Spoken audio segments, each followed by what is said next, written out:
Will today's episode of Life's Potluck Buffet top the charts? Well, we'll see. But either way, it's going to be all about how we've come to have charts for music hits. And we'll ask the cards to do a countdown of their own to give us the one top card for our work and life today. I'm John Paulus. You're listening to Life's Potluck Buffet only on YouTube.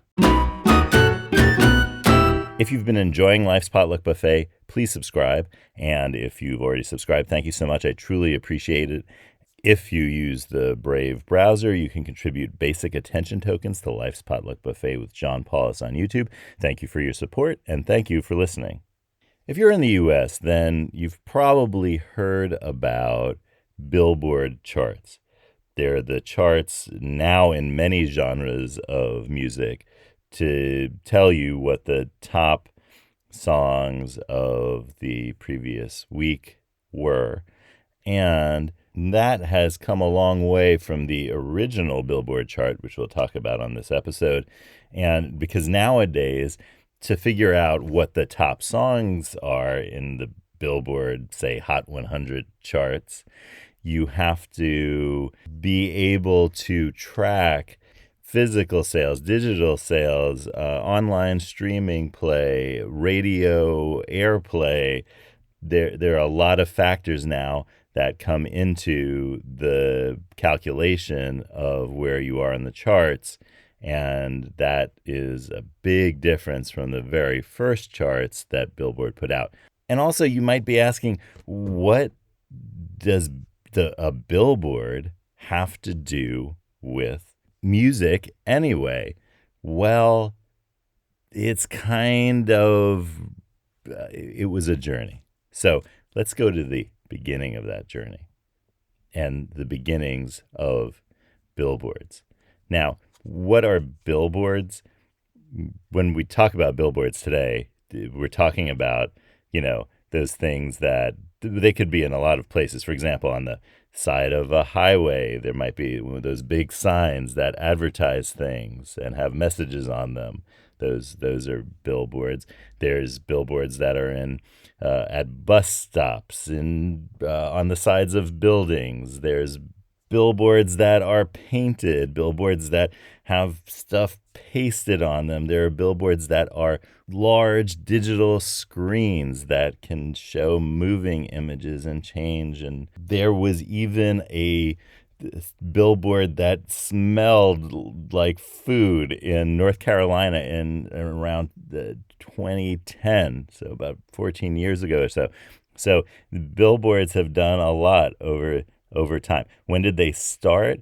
They started, well, who can remember? Because the posting of bills, what is sometimes called fly posting, where you put up a poster, a paper poster, we use wheat paste and you stick it on something. That kind of activity, well, it goes back, you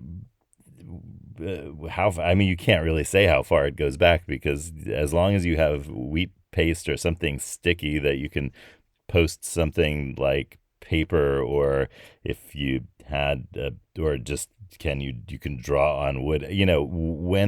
When the idea of putting out a message on a say wood surface that people can read in public, okay, let's not try to find the beginnings of billboards.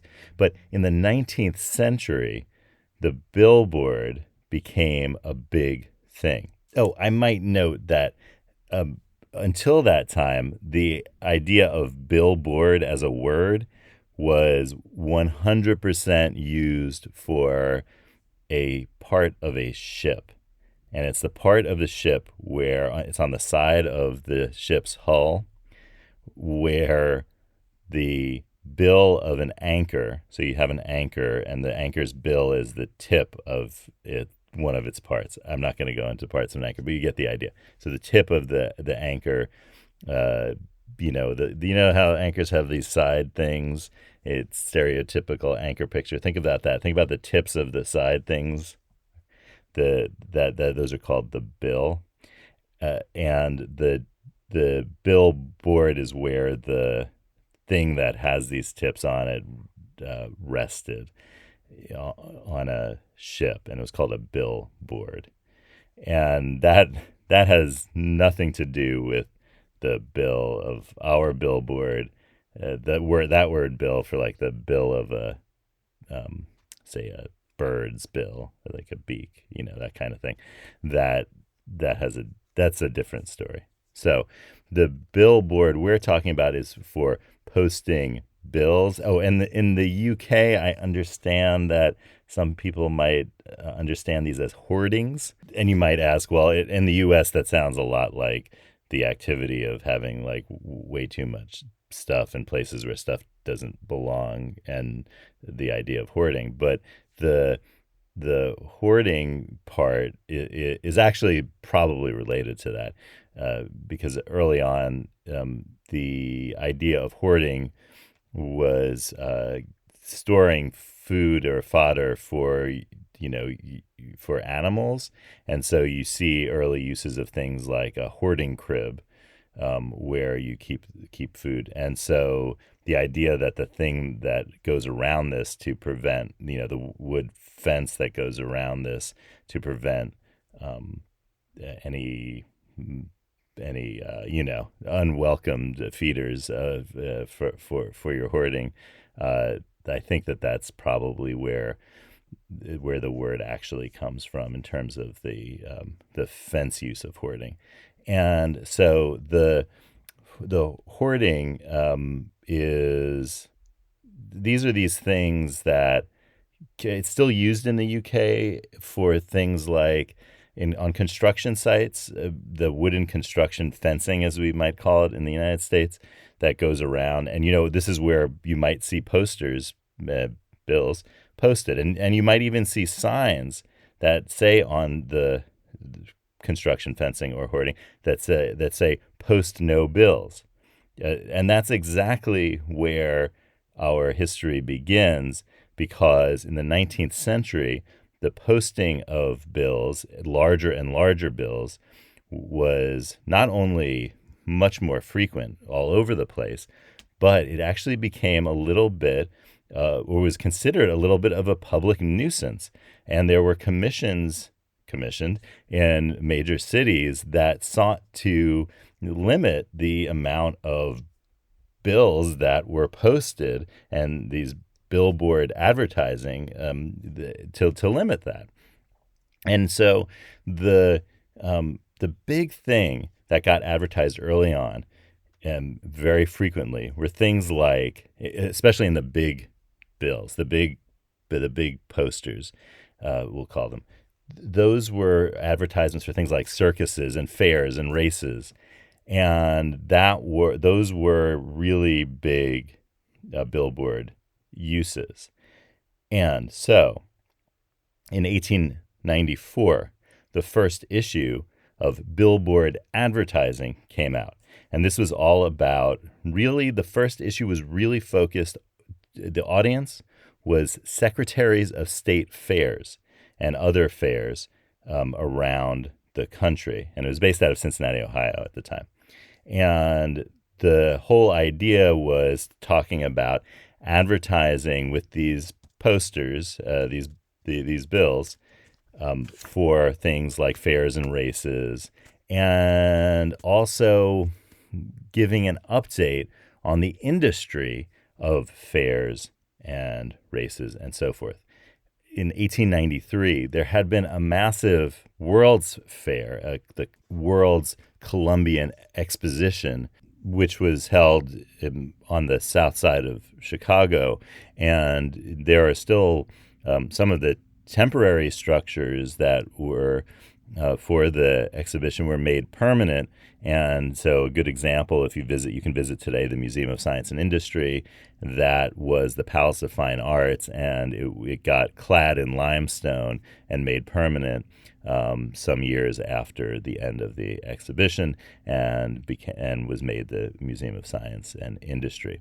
And so these World's Fairs were, of course, major events, and they were the biggest of all of the fairs. And there's a sense in the first issue that secretaries of fairs were a little bit concerned because of the low fair attendance at their own fairs, maybe partially because of the competing with the World's Fair in 1893, but also there had been it had been a particularly cold winter and spring, and so the whole fair business was a little bit in trouble in 1894. So this was a point where attention needed to be brought to the world of billboard advertising for sure.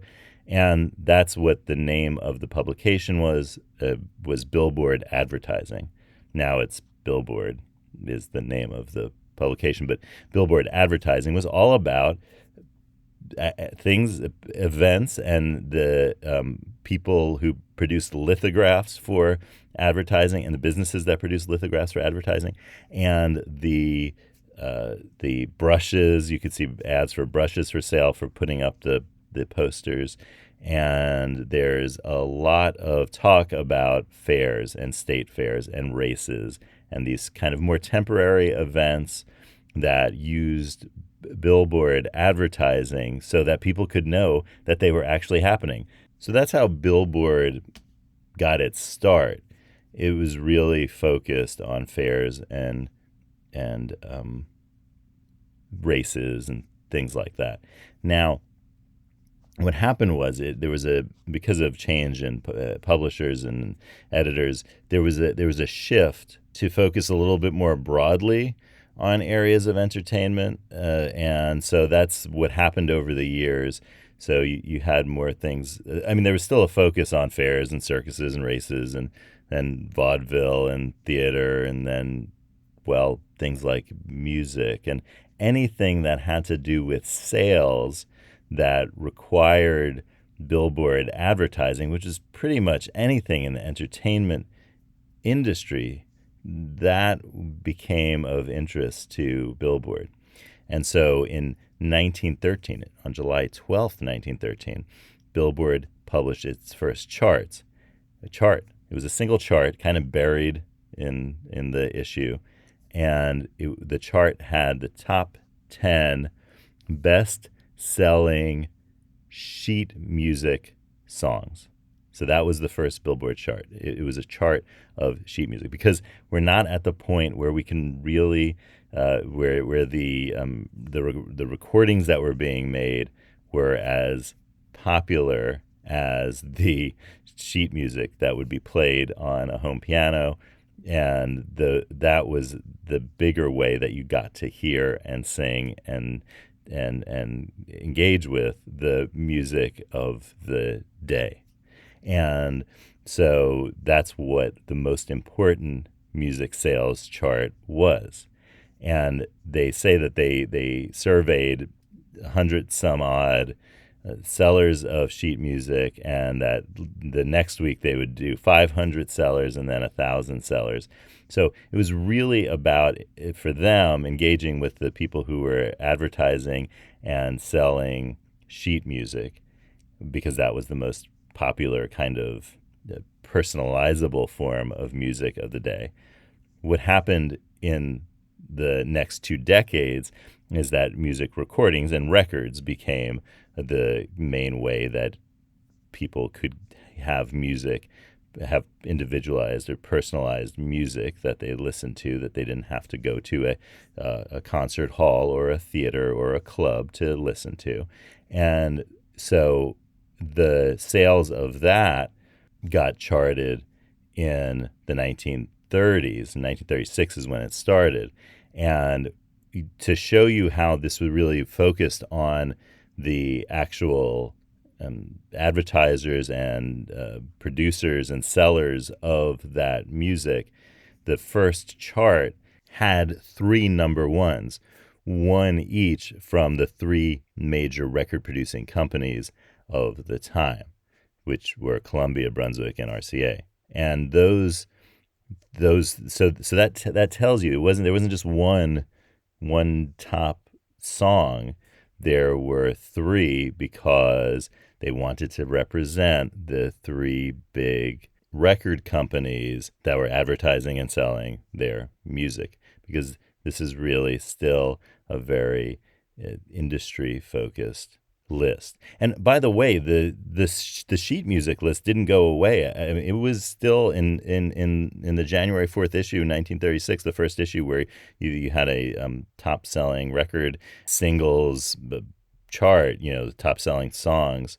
There was also a top-selling sheet music songs chart still in 1936. So they didn't necessarily go away from it, just as the sheet music business started to fade out a little bit, so the charts focused on singles by various record companies, and then really eventually today's list we see it's focused on singles by individual artists, and that becomes the more prominent piece of the puzzle because of changes in the way that things are calculated and changes in the way revenue gets generated. So let's ask the cards what their top hit, their top single is for today, June 20th, 2024. All right, cards. Yellow lemons, blue dumplings, magenta noodles. Cards, tell us some things.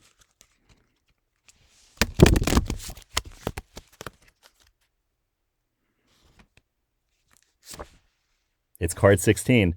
Turn your greatest weakness into your greatest strength. So the guy who wrote Robert's Rules of Order, which is the rules by which most formal meetings in the United States are run, and he didn't know how to run a meeting, and that's why he wrote his own Rules of Order. He wrote it for himself. There was a meeting at his church, and it was a total wreck, and he was supposed to be running the meeting, and he didn't know how to have any kind of order in the meeting. And so in his frustration at his own inability to run the meeting, he set out to create rules of order. And so find some area where you feel like you're in need of help and you feel like it's not a big strength, or maybe it's a really big weakness, and then become proficient in that. Work on becoming proficient in that. And when you do, it'll be a source of flourishing and pride for you. And, I guess this is a good card for this because you'll be able to top your own charts. And I'll see you tomorrow, you chart topper, on Life's Potluck Buffet.